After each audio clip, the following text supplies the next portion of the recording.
키보드에 보면 왼쪽 위에 ESC라고 써져 있는 게 있어요.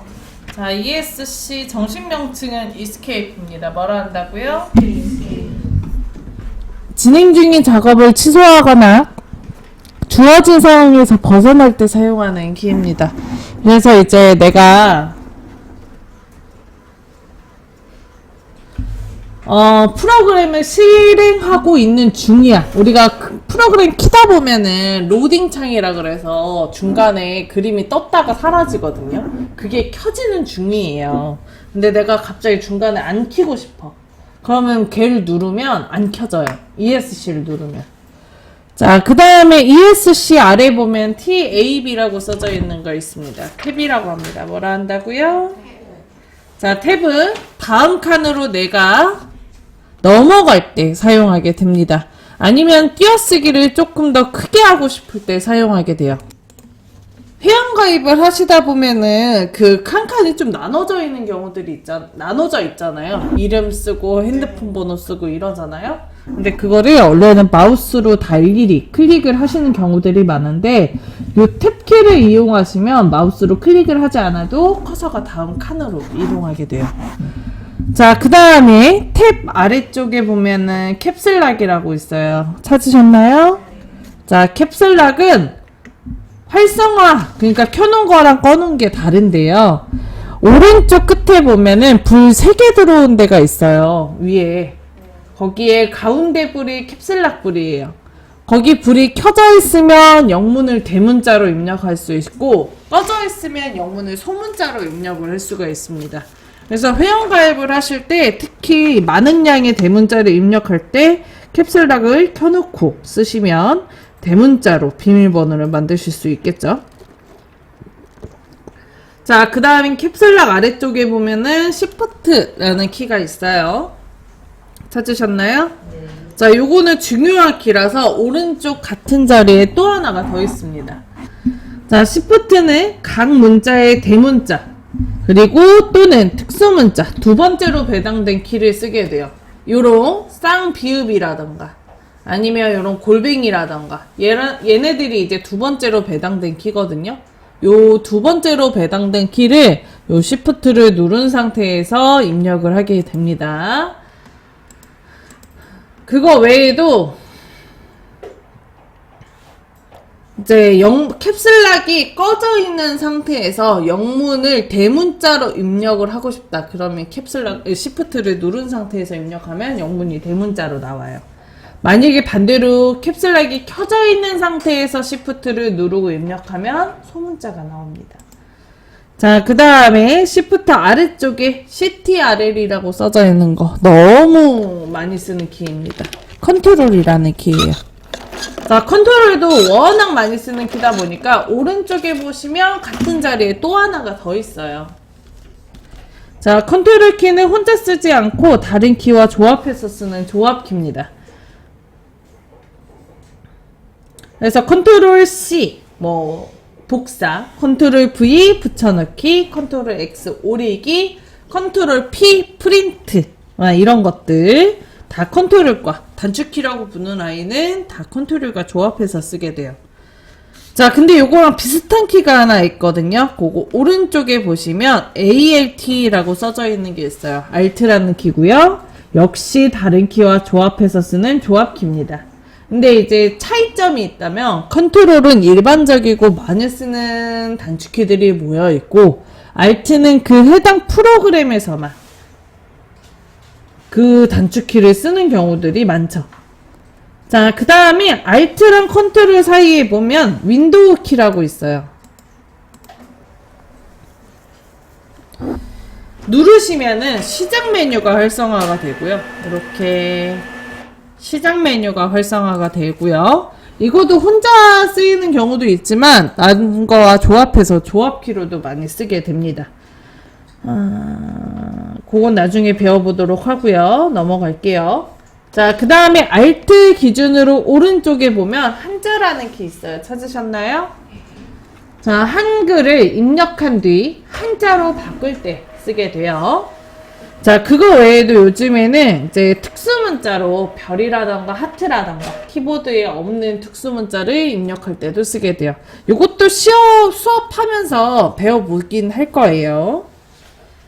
자, 그 다음에 키보드 한자 오른쪽에 보면 키보드에 유일하게 아무것도 안 써져 있는 이름은 스페이스바입니다. 뭐라 한다고요? 스페이스바. 자, 스페이스바는 띄어쓰기. 저는 수업할 때 띄어쓰기 누르세요라고도 많이 하거든요. 말 그대로 띄어쓰기 할 때 쓰는 아이입니다. 글자와 글자 사이에 공간을 넣고 싶을 때.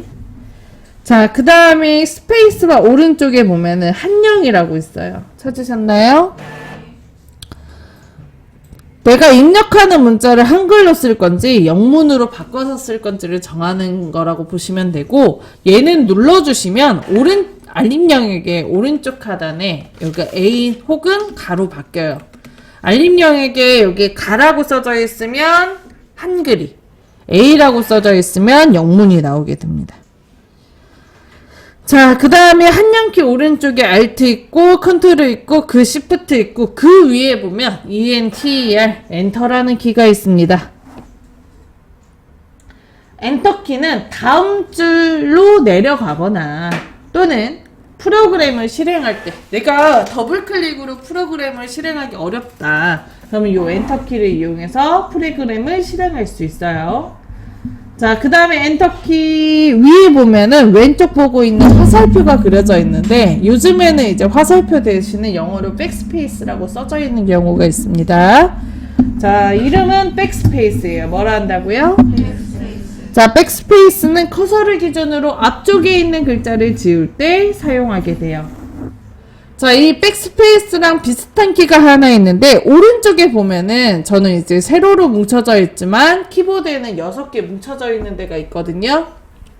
거기 보면 DELET 딜레트라는 키 있어요. 네 번째. 자, 딜레트는 커서를 기준으로 뒤쪽에 있는 글자를 지울 때 사용하게 됩니다. 이때 딜레트가 한국어로 회사가 가면 삭제라는 의미를 갖고 있거든요. 백스페이스는 개체는 지울 수 있지만 바탕화면에 있는 아이콘 같은 거는 못 지워요. 그리고 한두 개씩 지울 때 쓰는 게 백스페이스고 단체로 지울 때는 딜리트 키 쓴다고 보시면 될 것 같아요. 삭제의 의미가 더 강해서 바탕화면에 있는 아이콘도 딜리트 키를 이용해서 지울 수가 있습니다.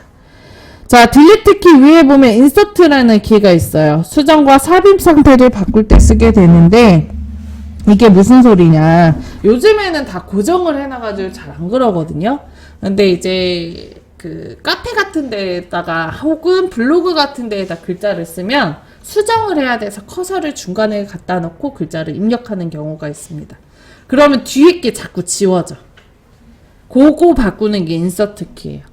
얘가 눌려 있을 때는 실행 상태에서는 글자를 하나씩 지우면서 수정이 되고요. 꺼져 있는 상태에서는 뒤로 밀려나면서 써져요. 그게 바꾸는 게 인서트 키. 요즘에는 고정을 해놔서 그렇게 신경을 쓸 필요 없는 키보드긴 합니다. 키캡이긴 합니다. 자, 그 다음에 인서트 키 오른쪽에 보면 홈이라는 키 있어요. 찾으셨나요? 자, 홈과 엔드 키가 있는데 홈 키는 페이지의 맨 위에 올라갈 때, 자, 그리고 엔드 키는 페이지의 맨 아래로 내려갈 때 쓴다고 보시면 되고요. 그거랑 비슷한 키가 옆에 있죠? 페이지 업, 페이지 다운. 한 페이지씩 위로 올라갈 때, 한 페이지씩 아래 내려갈 때 쓰게 됩니다.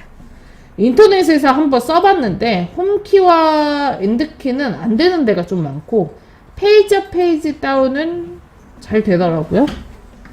마우스 휠을 굴려도 되지만 굳이 한 페이지씩 내리고 싶다 그러면은 뭐 페이지 업, 페이지 다운 쓰셔도 괜찮을 것 같아요. 자, 그 다음에 여기는 없지만 선생님 거기 페이지 업 오른쪽에 보면 넘락이라고 써져 있는 게 있어요. 자, 넘락은 숫자 키를 사용을 활성화 혹은 비활성화할 때 쓰게 됩니다. 거기 불 3개 들어와 있는 것 중에 첫 번째 불이 넘락이고요. 그 불이 켜져 있으면 그 오른쪽에 있는 자판을 숫자 자판으로 쓸 수 있고요. 불이 꺼져 있으면 방향키 혹은 인서트 앤드 홈키 써져 있거든요. 거기에도 그 키로 사용한다 보시면 됩니다. 첫 번째 불이 켜져 있으면 오른쪽에 있는 거를 숫자 자판으로, 꺼져 있으면 방향키로. 그래서 이런 이제 풀배열이라고 하거든요. 그런 타입을. 이제 그런 거에서는 불을 끌 필요가 사실 없죠. 숫자로 쓰는 게 편하니까. 근데 이제 키보드가 아니고 노트북에서는 키캡을 좀 다 담으려는 경향이 있거든요. 풀배열로. 그게 편하니까. 그래서 그 방향키를 없애버리고 그 자리에다가 그걸 안 쓰는 거야. 그 숫자 자판을. 그래서 그 넘락을 이용해서 껐다 켰다 하시는 경우들이 있습니다. 자, 여기까지.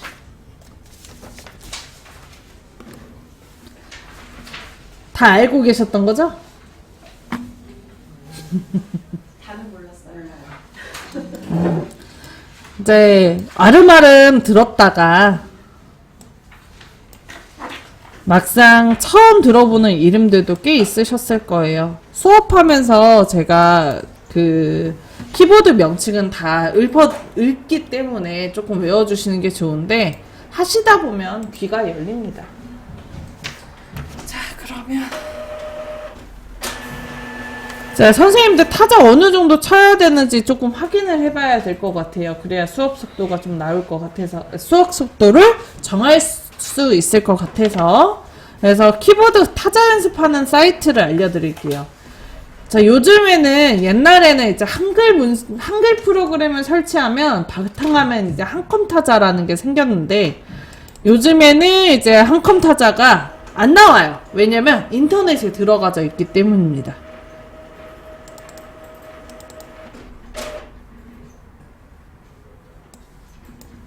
이렇게 합시다. 자, 바탕화면에 보시면 한컴 오피스 2020 써져 있는 거 있거든요. 있나요? 자, 그거 더블 클릭해서 열어줄게요. 자, 그러면 거기 유틸리티에 한컴 타자 연습이라고 있어요. 혹시 없으신 분?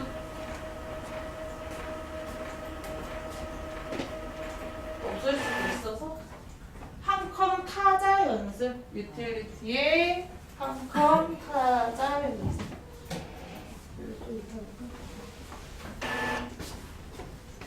선생님 자리 좀 옮겨볼까요? 저쪽으로?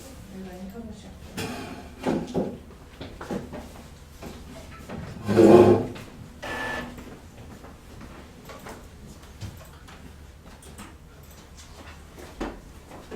사실 요즘에는 집에서 인터넷 안 되는데 자기 드물잖아요. 그래서 얘네들이 프로그램을 지우고 아예 사이트를 만들었어요. 그래서 그 사이트에서 회원가입을 하지 않아도 타자 연습을 할 수 있게 해놨습니다. 되게 한글 프로그램이 안 깔려 있을 수도 있잖아요. 그럼 타자 연습이 없겠죠. 그러면 그냥 네이버에다가 한컴 타자 연습 검색하시면 돼요.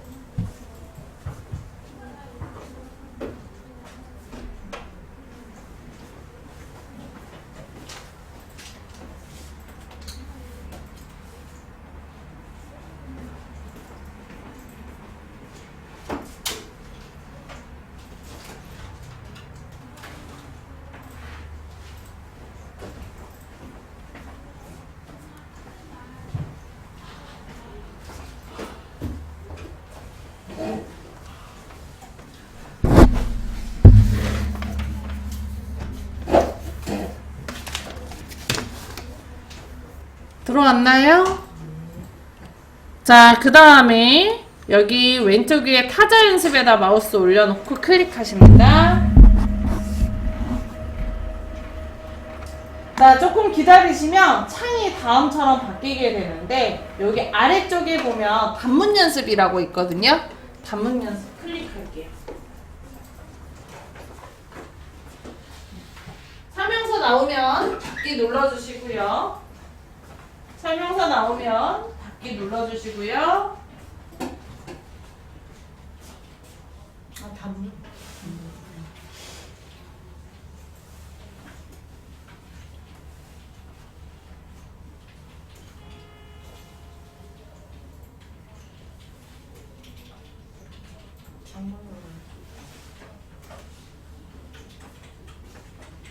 위에 거 쓰는 거. 자, 위에 내용을 쓰는 겁니다. 파란색에 있는 거. 위에 있는 내용을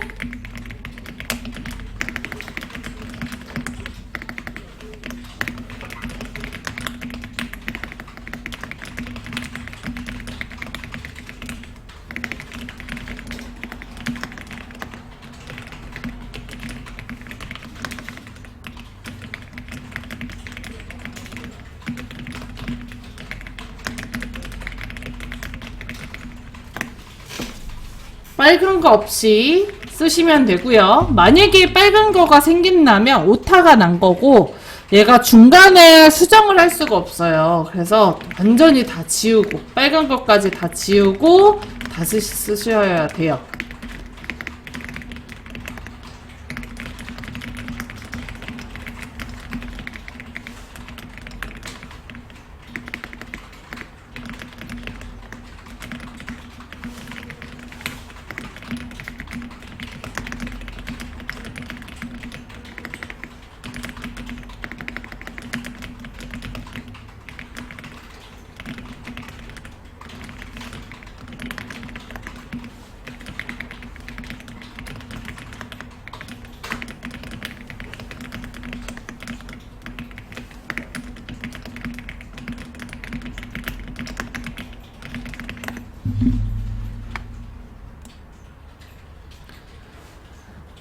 자, 저희 타자 연습의 시간, 타자 연습의 목표, 타수는 200타입니다. 자격증을 만약에 목표로 하신다면 200타 이상은 조금 되셔야 시험을 보실 수가 있거든요. 그것보다 낮으면 조금 힘들 수 있어요. 왼쪽에 타수 나오고요. 정확도 나오고요. 그거 보고 본인의 타수를 한번 알아보세요.